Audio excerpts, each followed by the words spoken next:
Habib Umar pernah cerita, guru saya Sayyidul Habib Umar bin Hafid pernah cerita, ada seorang ulama, seorang syekh, seorang habaib. Satu malam, di malam Jumat, dia habis baca kahfi, habis baca yasin, habis baca salawat, banyak baca salawat, dia ketiduran. Tiba dia ketiduran. Dalam tidurnya dia mimpi Nabi besar Muhammad sallallahu alaihi wasallam lewat depan rumahnya, kayak agak tergesa-gesa dan mukanya kayak nggak enak gitu. Mukanya Nabi kelihatan nggak tersenyum gitu, kayak lagi jengkel gitu. Terus dia pun nanya, ya Rasulullah, min aina jit? Wahai Rasulullah, dari mana kau datang? Maksudnya kau ini habis dari mana? Rasul kelihatan kayak nggak seneng gitu, kayak jalannya juga agak cepet-cepet gitu. Nabi Muhammad bilang, Jaruk, tetangga kamu tuh ada yang lagi baca maulid, baca perayaan bikin maulid gitu, beberapa orang itu ya, undang beberapa orang. Dia bilang, kuntus ahdur, saya tuh asalnya mau hadir di situ karena orang baca sholawat, ucap salam gitu saat qiyam kan, seperti yang sering saya sampaikan, kamu ucap salam, insya Allah Nabi Muhammad hadir untuk jawab salamu. Kata Nabi, walakin mana'ani syijara fi jaybi ahadihim, akan tetapi saya nggak jadi hadir karena ada salah satu di antara mereka ngantongin rokok. Ada barang makruh di saku seseorang di antara mereka, Nabi Muhammad tidak berkenan hadir. Guru saya Sayyidul Habib Umar bin Hafid menambahkan, kalau barang makruh di hati, barang makruh di saku bisa menghalangkan kehadiran Nabi Muhammad, diterimanya salammu kepada Nabi Muhammad, sehingga salammu ditolak sama Nabi Muhammad karena barang makruh di saku. Habib Umar bin Hafid mengatakan, apalagi barang haram kamu letakkan di dalam hatimu. Apa barang haram? Sifat hasud, kebencian, dendam, kamu taruh terus-terusan dalam hati kamu, kamu nggak bisa maafin salah orang kepadamu, bisa jadi itu menghalangkan syafaat, menghalangkan diterimanya dirimu saat hadir di majelis-majelis maulid. Bisa jadi kamu duduk di tempat VIP, bisa jadi, tapi kalau dalam hatimu punya sifat-sifat yang seperti itu, jangan salahkan siapa-siapa jika kamu di antara tamu yang ditolak oleh Nabi Muhammad. Makanya gak ada enaknya narok dendam, gak ada bagusnya narok kebencian. Maafin aja, saya sayang sama kamu, saya kesian sama kamu. Karenanya saya sampaikan padamu, siapapun orangnya yang pernah bikin salah sama kamu, maafin sebesar apapun salahnya. Saya ulangi. Bu, saya sayang sama kamu, saya kesian sama kamu. Datang dari jam berapa nggak tahu. Banyak diantaramu yang mengorbankan banyak hal, pakai biaya buat hadir di majelis maulid, tinggalin keluarga untuk bisa hadir di majelis maulid. Kamu seneng baca sholawat kepada Nabi Muhammad, kamu ngerasa hati kamu punya cinta kepada baginda Nabi Muhammad. Bahkan banyak diantaramu yang kamu merasa kamu cinta kepada saya yang berbicara ini. Serius sekalian yang saya muliakan. Tapi kalau kamu datang dengan hatimu penuh dengan kebencian kepada si fulana, penuh dengan rasa dendam kepada si faltana, si itu kamu nggak bisa maafin dia, hatimu penuh dengan rasa iri, rasa dengki kepada fulan bin fulan, jangan salahkan siapa-siapa kalau kehadiranmu hanya akan ditolak karena di dalam hatimu ada sesuatu yang nggak pas bagi Nabi Muhammad. Ustazah habis orangnya nyebelin, jadi saya nggak bisa maafin Ustazah. Ustazah nggak pernah tahu sih rasanya. Ustazah, dia rebut suami saya, dia bikin celaka keluarga saya. Ustazah nggak tahu rasanya. Gimana saya bisa maafin dia Ustazah? Bisa maafin. Saya nggak kesian sama orang itu, enggak. Itu urusan dia dah emang. tenang aja Bu, tenang aja. Kebaikan, keburukan itu ada yang membalasnya. Hal jazaul ihsan illal ihsan. Kebaikan yang dilakukan seseorang ada yang balas, keburukan yang dilakukan seseorang pun juga ada yang balas. Kama tadin tudan. Sebagaimana kamu berbuat seperti itu pula lah kamu akan dibalas. Itu urusannya Allah. Kamu nggak usah ikut-ikut campur. Itu urusan Allah. Biar jadi urusan Allah dengan hamba-hamba Allah. Kamu nggak usah ikut-ikut campur. Nggak usah juga segala kamu doakan, ya Allah balaslah dia ya Allah. Nggak usah. Nggak usah. Kamu jadinya jahat kalau kayak begitu. Kalau yang ngerjain kamu jadinya jahat. Tapi kalau yang ngerjain Allah, Allah maha adil. Biarkan jadi urusan Allah. Urusan kamu sebagai hamba adalah memaafkan. Kenapa gitu? Nih saya kasih tahu. Kenapa kamu harus maafin? Orang-orang yang menyakitimu itu hambanya Allah, umatnya Nabi Muhammad. Hamba-hambanya Allah dan umatnya Nabi Muhammad. Allah itu ibu-ibu sekalian maha rahman, maha rahim, maha penuh kasih sayang pada hambanya. Dan Nabi Muhammad itu sayangnya kepada umatnya luar biasa. Sehingga kalau ada umatnya yang bikin salah, Nabi Muhammad doain biar dia diampuni sama Allah. Ada seseorang nih bikin salah sama kamu, dia umatnya Nabi Muhammad. Nabi Muhammadnya angkat tangan, ya Allah ampuni dia ya Allah, ampuni dia ya Allah. Dan tiba kamu doa, ya Allah jangan ampuni dia ya Allah, balaslah dia ya Allah. Bukankah karma itu nyata? Dan bukankah engkau adalah zat yang maha adil? Balaslah dia ya Allah. Saya nggak mau mati sebelum lihat dia mendapatkan balasanmu ya Allah. Nabinya, ya Allah ampuni dia ya Allah, ampuni dia ya Allah. Kamu nggak pas sama Nabi Muhammad, kamu nggak sejalan sama Nabi Muhammad. Lah kemudian kamu bilang, ya Rasulullah saya cinta padamu, terimalah aku wahai Rasul. Kata Nabi, lah umat saya kok kamu nggak maafin, kamu ngaku cinta sama saya. Kalau kamu ngaku cinta sama saya, marilah berjalan seiringan. Kalau kamu ngaku cinta kepadaku, marilah satu frekuensi, kita jalan bareng. Caranya dengan doa Nabi Muhammad kamu aminkan, doa Nabi Muhammad kamu ikuti.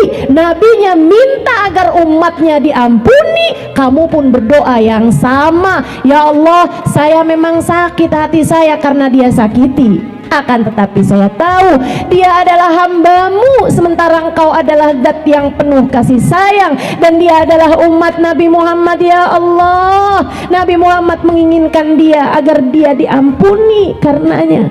Ampunilah dia ya Allah, dan saksikanlah saya sudah memaafkan kesalahannya. Baru pas hati kamu kalau bisa begitu. Pengen diterima sama Nabi Muhammad, ampunilah, maafkanlah kesalahan semua umat Nabi Muhammad. Yuk, yang masih punya dendam sama mantan suami, maafin. Ustazah, tadi kita udah mulai bisa memaafkan pelakor, sekarang nih malah mantan suami pula.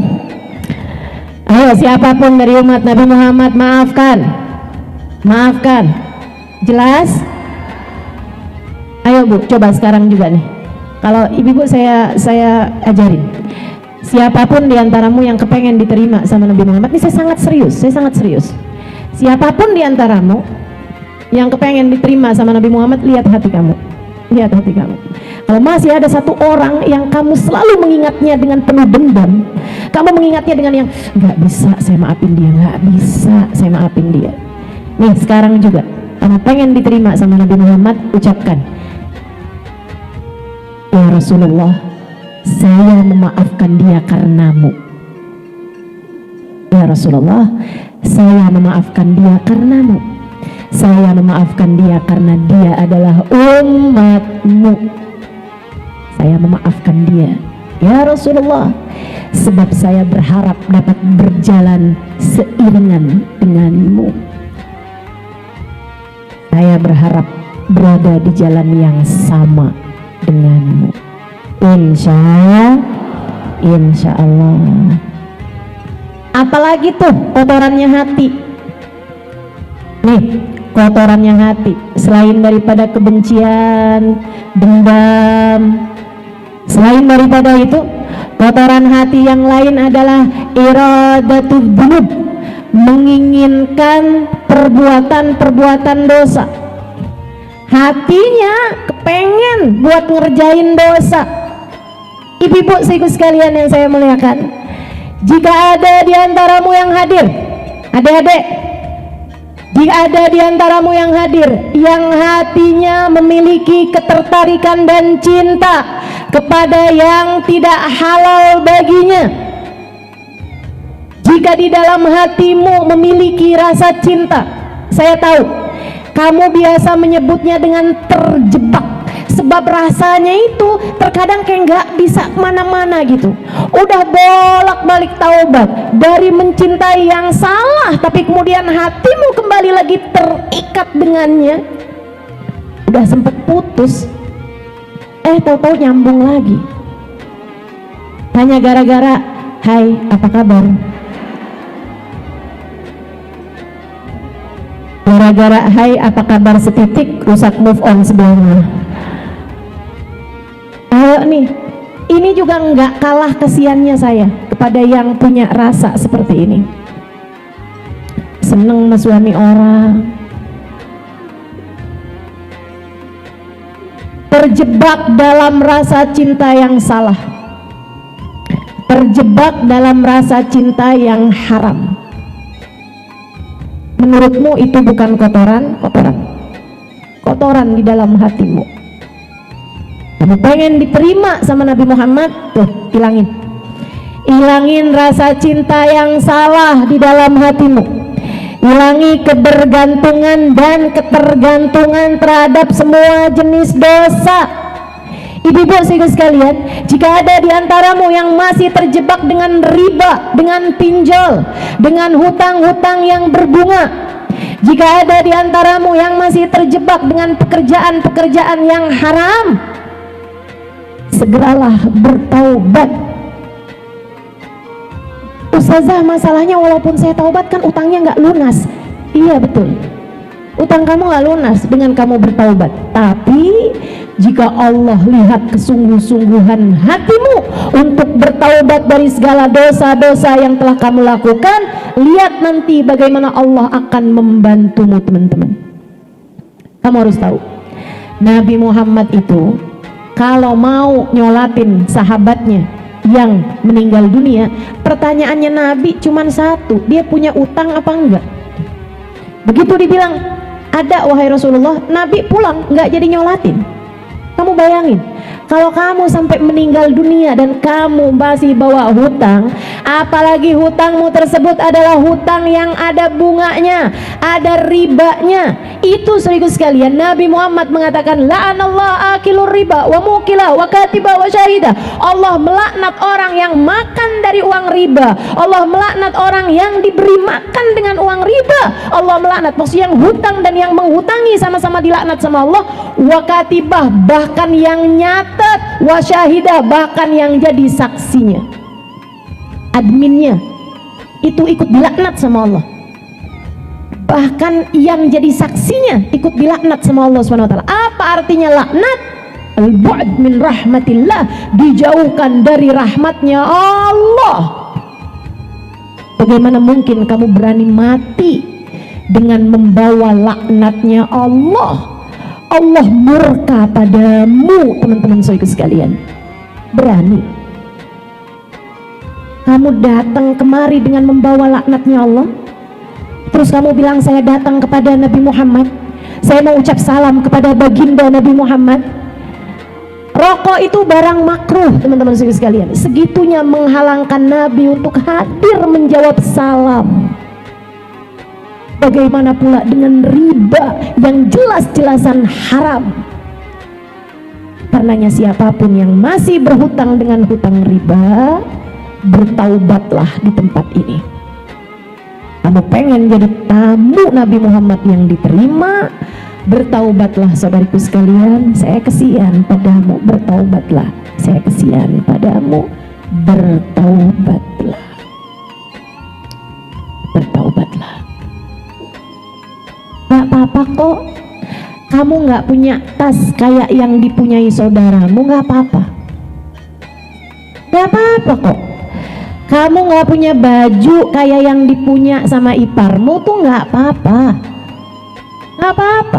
Kamu gak punya HP kayak yang dipunya sama teman kamu tuh gak apa-apa. Tapi jangan punya riba, jangan punya hutang. Saudaraku sekalian yang saya muliakan, gimana mau diterima? Kamu bayangin aja dah, gimana mau diterima sama Nabi Muhammad, yang bahkan Nabi Muhammad itu orang udah meninggal dunia aja, Nabi nggak mau. Nabi nggak mau sholatin dia kalau orang tersebut pulang kepada Allah bawa hutang. Artinya syafaat Nabi Muhammad nggak berlaku baginya.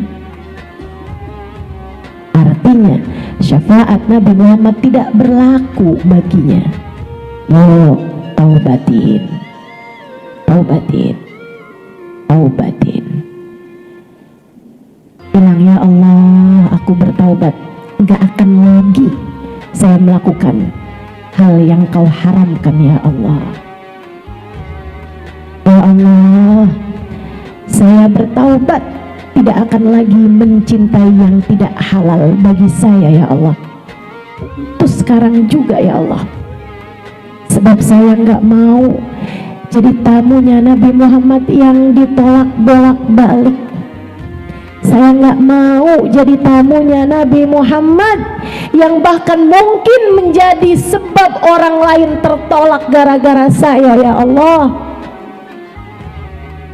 Itu kan undangan tuh yang tadi diceritain Sayyidil Habib Umar bin Hafid. Undangan orang banyak, nabinya nggak berkenan, nabinya nolak hanya gara-gara satu orang rokok di sakunya dia. Dia bahkan nggak ngerokok di situ, enggak. Ada rokok di saku salah seorang di antara mereka, ditolak. Jangan sampai kehadiranmu di sebuah majelis menjadikan orang-orang yang ada di majelis tersebut tertolak hanya karenamu. Kamu tega ribuan orang ketolak semuanya hanya gara-gara kamu yang tidak bisa memaafkan kesalahan orang? Kamu tega?